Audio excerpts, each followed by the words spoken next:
Hey guys, it's Ayana here. I'm here to bring you my plant spawn deck. I'm very proud of this deck. When it went into the tournament yesterday, it sucked ass until I got all the cards I needed. Now I have all the cards and it's virtually unstoppable. Kind of. Depending on if I can get my cards out right. But anyways, I digress. Let's go on with this. First off, I had to get new sleeves for it because now it kicks ass. So it deserves new sleeves. I have Botanical Lion. Don't really use him, but he's a big beef up monster. For every plant that's on the field, while he's on the field, he gets 300 attack. It's cute. I have Kaoki Maru Gravirose. Yes, I put a Kaoki Maru card in here, and I found out that that deck doesn't work very well altogether. What she does is during her standby phase, if she's still on the field by revealing a plant type monster, during the standby phase, she sends a level 3 or lower from your deck to your graveyard. So yeah, cute. You know how I am. Lone Fire Blossom, you can only have 2 because he's semi-limited, which really sucks. But his effect is you tribute him or another plant type monster once per turn to the graveyard, and you get any plant type monster from your deck. Brings out Gigaplant. That's all that matters. Twilight Rose Knight, I have 3 of her. She's a level 3 tuner. And I'll show you all the sync cards later, and you're going to see why I love her to death.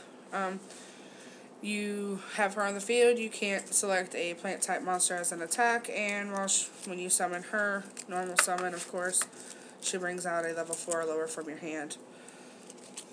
Great spawnage. God, I sound like a gamer again. Anyways, in motto, I have 3 in mottos. He's locked in jail. Haha. What Motto does is when your plants are selected as a target of trap or spell, you can tribute him. You draw 2 cards. Good hand control also. I have 3 Botanical Girls. You know how I am with cute cards, so I had to keep her in here. If it wasn't for the next card, I would take her out. But what she does is when she's sent from the field or to the graveyard, anyway, you can special summon a 1,000 defense or less from your deck to your hand. And I usually use her for a giant cephalotus. 1850 attack, pretty decent. He's a big beefcake because for every plant that's sent from the field to the graveyard, he gains 200 attack for. Pretty good, actually. I have 3 Gigaplants in this deck. Just got all 3 of them yesterday. Only started out with 1, so I'm very proud of this card right here. He's our Gemini monster for the deck. When you Gemini him, normal summon him after he's already out there. You can special summon any plant or insect monster from your hand or graveyard. It's usually going to be her. My little princess of camellias here. Yes, 2 supers, 1 ultimate. I know you're jealous. She's basically the Stardust, except you don't have to tribute her. You can tribute another plant monster. So, that's definitely a plus. Next, I'm going to do traps. I'm going to start out with the staples, of course. You have to have Mirror Force. Then we have Call of the Haunted, Wabku, Magical Cylinder. Now I'm going to go to the plant traps. Polynosis. Tribute a plant type monster. You can stop the activation of a spell or trap card, normal or special summon. Very nice. Over Doomline, I don't really use it, but because I use the graveyard so much, I have him out here. And for every monster that is special summoned out of the graveyard while it's on the field, it gains 1,000 attack, but it's destroyed after your second end phase, after activation. I have 3 plant food chains. This card's bitch. Your monster gains 500 attack, but if this card is destroyed by a card effect, I get to special summon any plant monster out of my graveyard. A lot of people don't pay attention to that shit. And then I have Mirror Force for plants. Wall of Thorns. 3 of them. This card gets them every time.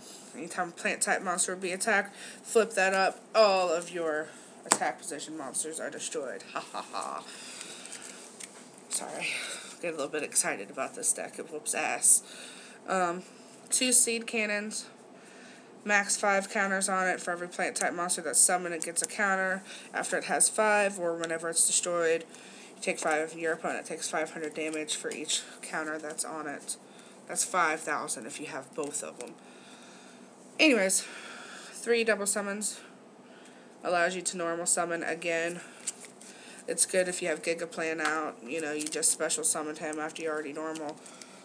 It's really good for spawnage.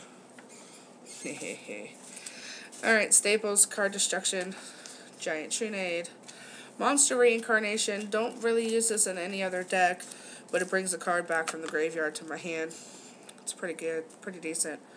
Heavy Storm, reload, and brain control. Use him to tribute. Pretty decent. Gets rid of your monster, gets him out of my face. That's all that matters. Alright, let's see here. I side deck this deck also, but I'm going to show you the synchros first. I hate this card when it's used against me. I loathe it. So I had to put it in here to use it against everybody else. Bionic Ice Dragon. Don't know what he does, look it up, because I ain't telling you. Alright. Gaia. Goyo. I destroy your monster with that card. Take it away from you. Tribute next turn. Pretty good. Iron Chain Dragon. Make you mill 3 if you take damage. And then the plant ones. This card is a beast. Sink 7. Blow up the field. Everybody's forced to start over. Usually I do that when I have something real good. Alright. And then I have Queen of Thorns, 3 of them. Yes, it's necessary.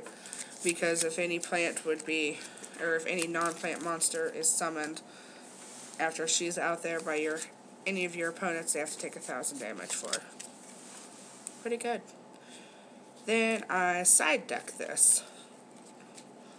First deck I've really ever side decked and actually wanted it to be. I have 2 Violet Witches.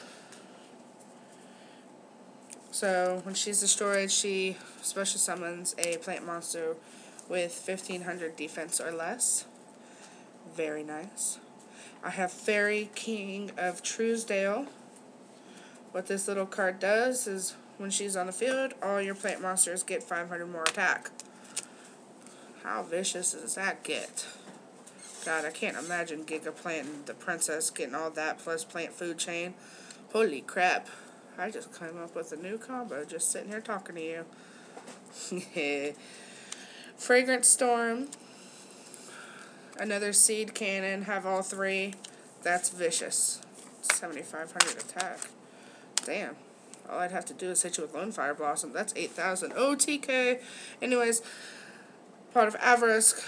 And if you like to play field spell cards, counters, all that good stuff, you have the World Tree. This is very easy to get. And then a few of my traps. I have Scrap Iron Scarecrow for a bitch move. Regeki Break, if I have nothing else to do. Sakuratsu Armor. And then Ivy Shackles. What this does is during my turn, it makes all plants, or all monsters on the field plants. And then, you know, just beef up the Seed Cannon, destroy you. It's easy. This deck hasn't, since I've changed it, it's only lost a couple times. It puts up a pretty damn good fight when it does lose. So I have to say, pretty happy about it. Pretty happy about it. I'm excited about it. Can't wait till regionals next week either. So guys, leave your comments. Let me know what you think. Haven't really seen too many plant spawn decks out there because they're an old style deck, but as y'all see, I like old shit because nobody expects it anymore. So guys, leave your comments, tell me what you think should change, what you think good, bad, ugly, indifferent, whatever. I'll holler at y'all later. Bye.